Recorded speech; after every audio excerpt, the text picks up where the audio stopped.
My dear friends, if you are constantly overthinking about someone, what they said, what they meant, why they didn't respond, this video will show you how to break that habit and take your peace back by the end. Most people don't realize how much mental energy they waste replaying conversations, imagining reactions, and carrying emotional weight that was never theirs to hold. You lie down to rest, but your mind keeps running towards someone who may not even be thinking about you. And slowly, without noticing, your confidence drops, your focus breaks, and your inner calm disappears. If you don't learn how to stop this pattern, you may spend years living in your head instead of living your life. But there is a simple shift, one powerful understanding that changes everything, and most people miss it. Stay with me, because in this video, I'll share 7 powerful truths that will help you stop thinking too much about anyone and start thinking clearly about yourself. The first key point is understanding this uncomfortable truth. Most people are not thinking about you as much as you think they are. Your mind tells you that every look, every delay, every short reply is about you. But that is your ego and fear working together. Every human being wakes up inside their own story. Their worries feel heavier to them than your presence ever could. Their mistakes feel louder than your success. When you realize this, a huge weight drops from your chest. You stop performing for invisible judges. You stop explaining yourself to an audience that was never watching in the first place. Think about your own day for a moment. How much time do you spend analyzing others? And how much time do you spend thinking about your own life, your own stress, your own plans? Exactly. The same is true for everyone else. People remember how you made them feel for a moment, then life pulls them back into their own chaos. They are not replaying your sentence at midnight. They are replaying their own regrets. When you truly accept this, you stop shrinking yourself, you speak freely, you act honestly, you breathe deeper because the imaginary spotlight disappears. Overthinking others often comes from a hidden need for approval. We want to be liked, accepted, remembered, but chasing approval makes you mentally exhausted. You begin editing your personality, filtering your words, adjusting your behavior. Slowly, you lose touch with who you actually are. The irony is this: the more you try to be approved by everyone, the less real you become. And people don't connect with perfection, they connect with truth. The moment you stop trying so hard to manage how others see you, your presence becomes stronger and more natural. There is also a silent arrogance in overthinking, even though it feels like insecurity.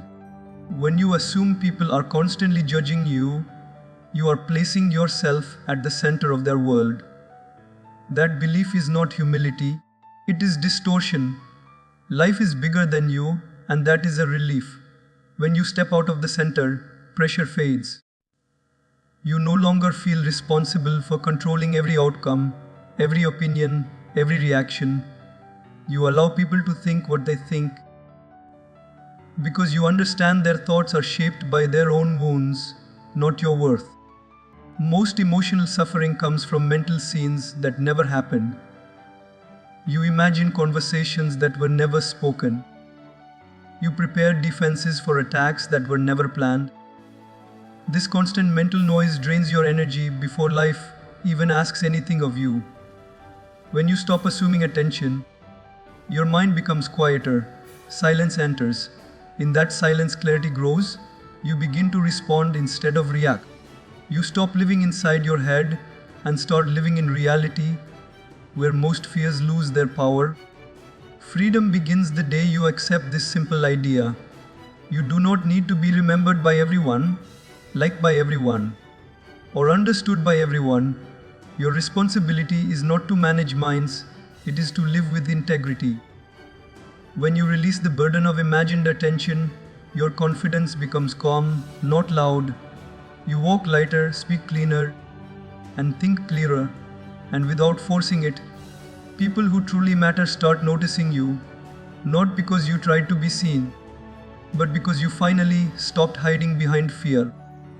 The second key point is realizing that overthinking someone is often mistaken for love, when in reality it is attachment wearing a kind mask. Love gives energy. Attachment demands it. When you truly care in a healthy way, your heart feels warm but your mind stays calm. When you are attached, your mind becomes restless, constantly checking, questioning, and predicting. You call it concern, but deep inside it is fear. Fear of losing, fear of being replaced, fear of being unimportant. The moment you confuse attachment with love, you start suffering in the name of care. Attachment makes your emotional state depend on someone else's behavior. One message can lift you up, and one silence can pull you down. That is not connection, that is emotional dependence. You start waking up with expectations and sleeping with disappointments. Your mood no longer belongs to you. It is controlled by how someone spoke, replied, or reacted. Over time, this creates inner weakness. You may still smile on the outside, but inside you are constantly negotiating with your thoughts, trying to protect yourself from imagined losses. True care never asks you to abandon yourself. Attachment does. You begin to ignore your own needs just to keep someone close. You tolerate disrespect, delay your growth, and silence your voice because you are afraid of disturbing the connection. This is where overthinking becomes dangerous. You replay moments, analyze tone, search for hidden meanings, and slowly lose your inner balance. The more you think, the more control you give away. And the more control you give away, the less powerful you feel inside. Many people stay attached because attachment feels familiar. It often comes from old emotional patterns, wanting to be chosen, wanting to be enough, wanting to feel secure through someone else. But security borrowed from another person is always unstable. The moment they change, your foundation shakes. This is why attachment creates anxiety. Your peace depends on something outside your control. Healthy love, on the other hand, comes from fullness. You share joy, not fear. You give, but you are not empty without receiving. Letting go of attachment does not mean becoming cold or distant. It means becoming grounded. You stop chasing reassurance and start building self-trust. You learn to sit with uncertainty without panic. You allow people to be themselves without trying to control outcomes. This shift is uncomfortable at first because your mind is used to clinging. But slowly, something powerful happens. Your thoughts become fewer, your reactions soften. You realize that your worth was never tied to anyone's attention. When you replace attachment with inner strength, your relationships transform. You listen without overanalyzing. You care without losing sleep. You show up without expectations. And if someone chooses to walk away, it hurts, but it does not destroy you. Because you are no longer surviving on borrowed emotional energy. You are standing on your own. Overthinking fades when self-respect rises. And in that space, real connection finally has room to exist. The third key point is understanding that silence is not always a message aimed at you. Yet the human mind is quick to turn quiet moments into personal attacks. When someone does not reply, does not explain, or does not react the way you expected, your thoughts rush in to fill the gap. You assume something is wrong. You assume you did something wrong. But silence often has nothing to do with you. People go quiet when they are overwhelmed, when they are tired, when they are confused, or when they simply do not have the words. The mistake is not the silence itself. The mistake is the story you build around it. Your mind hates uncertainty, so it creates meaning even when none exists. A delayed response becomes rejection. A short answer becomes disrespect. A pause becomes proof of disinterest. These conclusions feel real because emotions support them. But emotions are not evidence. Most of the time, silence is just space. It is not a weapon, it is not a signal, it is not a verdict on your value. When you learn to sit with quiet without filling it with fear, your inner world becomes calmer and more stable. There is also a deep exhaustion that comes from constantly trying to interpret what is unsaid. You start scanning for clues, reading between lines that were never written. This mental effort steals your focus from your own life. You are present physically, but mentally you are elsewhere, waiting, wondering, guessing. Over time, this habit weakens your confidence. You stop trusting reality and start trusting your assumptions. And assumptions are rarely kind. Not everyone has the emotional capacity to communicate clearly. Some people withdraw when they are stressed. Some shut down when they feel pressure. Some need distance to think. Their silence reflects their coping style, not your importance. When you personalize everything, you take on responsibility that was never yours. You carry emotions that do not belong to you. Letting go of this burden is an act of self-respect, not indifference. Learning not to react to silence does not mean ignoring your feelings. It means questioning them. Ask yourself whether you are responding to facts or fears. Facts are simple and limited. Fears are loud and endless. The more you practice this awareness, the more control you gain over your emotional responses. You stop chasing explanations that may never come. You stop demanding clarity from people who cannot offer it. This restraint builds inner strength quietly but powerfully. Peace grows when you allow others to be silent without turning that silence into a judgment against yourself. You stop chasing reassurance. You stop forcing conversations. You allow life to unfold without constantly interrupting it with anxiety. In that space, your mind learns a new skill, patience. And patience is not weakness. It is confidence that you do not need immediate answers to remain whole. The fourth key point is realizing that your mind is not a public place, it is a private home, and yet most people leave the doors wide open. Anyone can walk in, anyone can sit down, anyone can make noise. A careless comment, a remembered insult, a disappointed expectation. Suddenly they are all living inside your head. You replay their words while brushing your teeth. You argue with them while driving. You explain yourself to them in silence. This is not harmless thinking, this is mental occupation. And every occupied space reduces your peace. Your mind was meant to be a place of clarity, not a storage room for unresolved people. When someone disrespects you, misunderstands you, or walks away, they do not just leave your life, they often stay behind in your thoughts. That is where the real damage happens. You may be physically distant from them, but mentally you are still connected. And connection without consent is emotional leakage. You feel drained without knowing why, because your energy is being spent hosting thoughts that do not serve you. Not every person you meet deserves permanent access to your inner world. Some people were meant to pass through your life, not settle inside your thoughts. When you allow everyone a voice in your head, you lose your own. Their opinions become louder than your intuition. Their reactions begin to guide your decisions. Slowly, your inner compass breaks. Protecting your mental space is not selfish. It is survival. Just as you would not allow strangers to enter your home and rearrange your furniture, you should not allow careless people to rearrange your thoughts. Many people confuse thinking with problem solving, but replaying disrespect is not reflection, it is self-harm in slow motion. Rehearsing old conversations does not bring clarity, it deepens the wound. Each repetition strengthens the emotional charge. Your brain does not know the difference between memory and reality. Every time you replay it, your body reacts again. Stress returns. Tension rises. Peace leaves. Guarding your mind means choosing when to think and when to let go. Learning to choose your thoughts takes practice.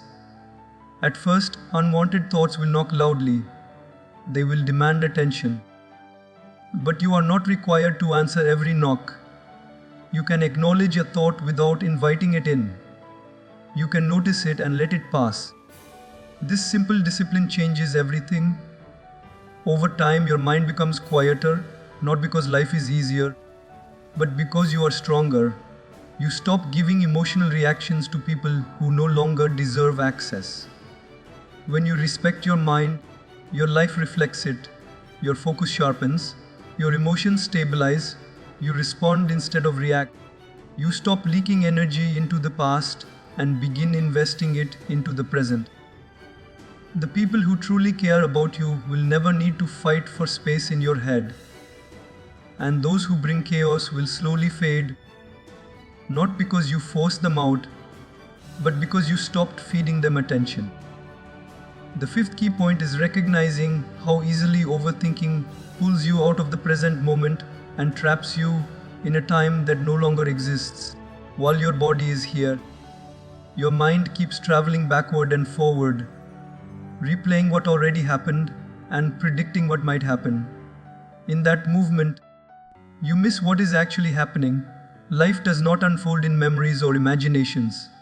It unfolds now.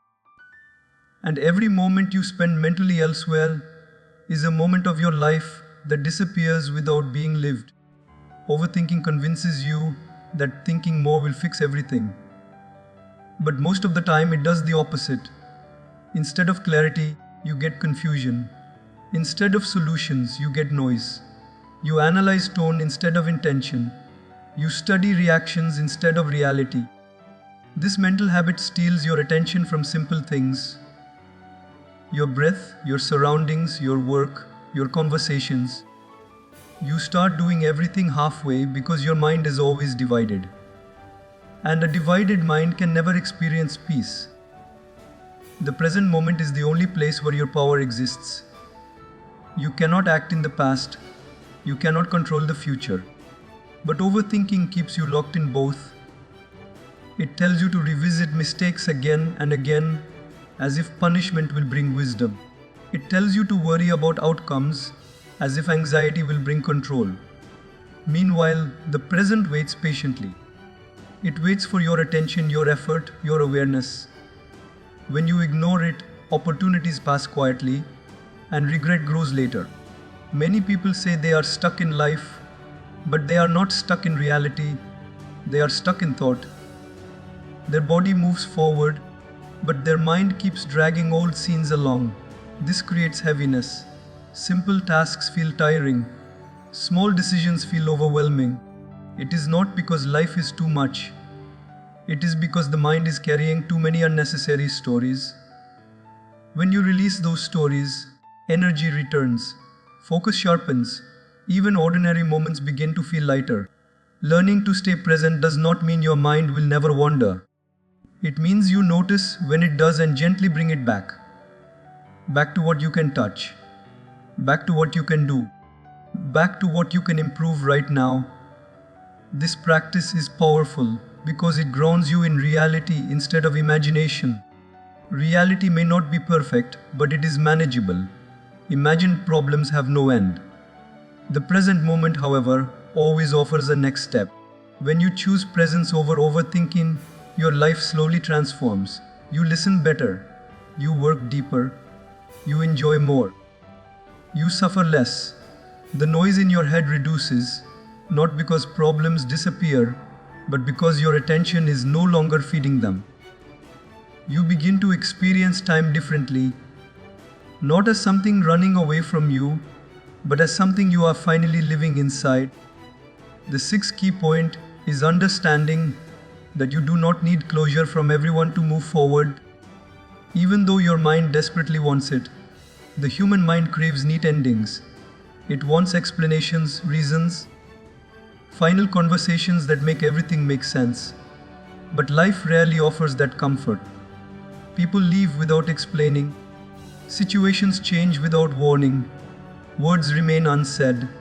And when you wait for closure from someone else, you place your healing in their hands. That delay keeps you emotionally stuck. The need for closure often hides a deeper fear, the fear of uncertainty. Your mind believes that if it just understands why something ended, the pain will disappear. But understanding does not always bring peace. Sometimes it only brings more questions. You replay moments, searching for missed signs, trying to rewrite the past in your head.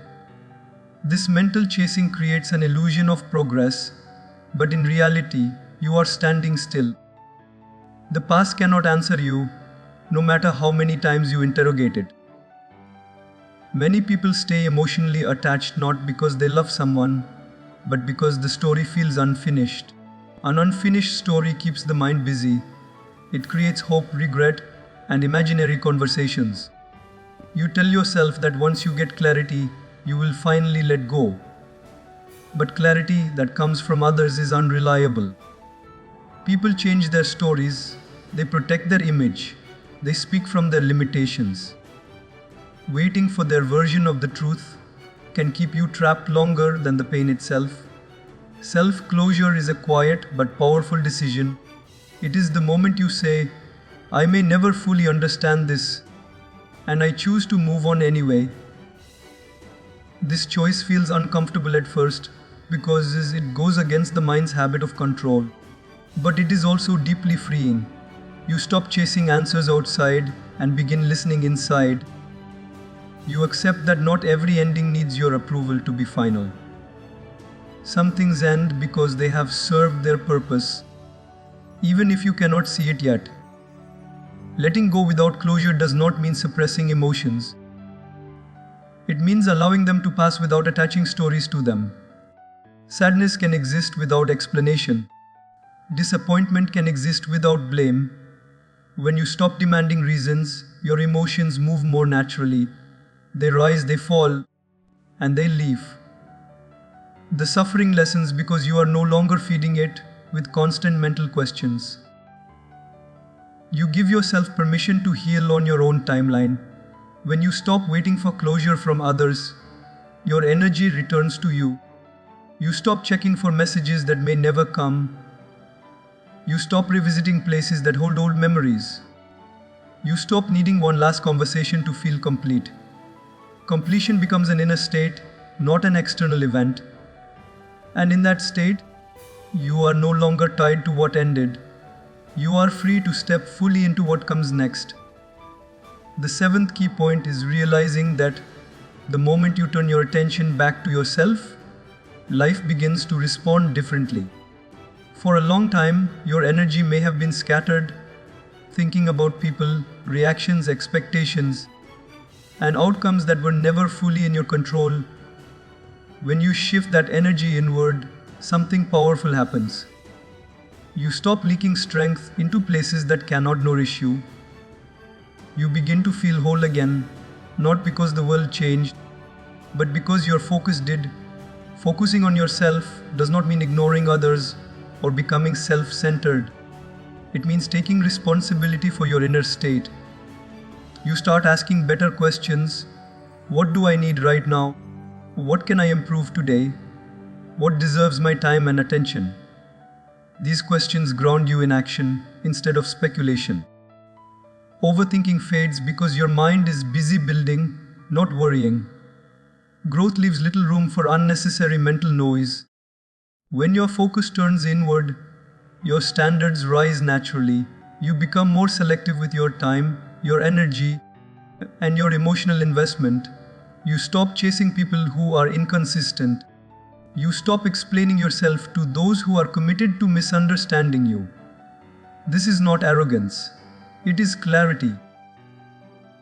You realize that your life moves in the direction of your attention, and you choose to direct it toward progress instead of people who drain you. Self-focus also strengthens your emotional independence. Your happiness no longer rises and falls with someone else's approval. Compliments feel nice, but they are not required. Criticism may come, but it does not shake you. You become rooted. This stability changes how others experience you. There is a quiet confidence in someone who is not desperate to be validated. You speak less, but with more certainty. You react less, but with more intention. As you invest in yourself, discipline replaces obsession. Instead of checking messages, you check your goals. Instead of replaying conversations, you plan your next step. Your days begin to feel purposeful. Small wins start adding up. This forward movement is deeply satisfying because it is within your control. You no longer wait for someone else to choose you. You choose yourself again and again through consistent actions. When you become your own priority, life simplifies. Decisions become clearer. Relationships become healthier. You attract people who respect your boundaries because you respect them first. The chaos created by overthinking slowly dissolves, replaced by direction and focus. You realize that the strongest version of you was never hidden in someone else's attention. It was waiting in the moment you finally turned inward and committed to your own growth. So remember this deeply. Your life becomes lighter the moment you stop carrying people who were never meant to be your responsibility. Not everyone deserves your thoughts. Not every situation needs your analysis. Peace is not found by understanding everyone. It is found by understanding yourself. The less you overthink others, the more clearly you hear your own voice. The more you protect your mind, the stronger your heart becomes. You were never meant to live distracted, anxious, or emotionally exhausted. You were meant to live focused, grounded, and free. Choose your peace on purpose. Choose your growth daily. And from this moment on, let your mind serve your life, not steal it.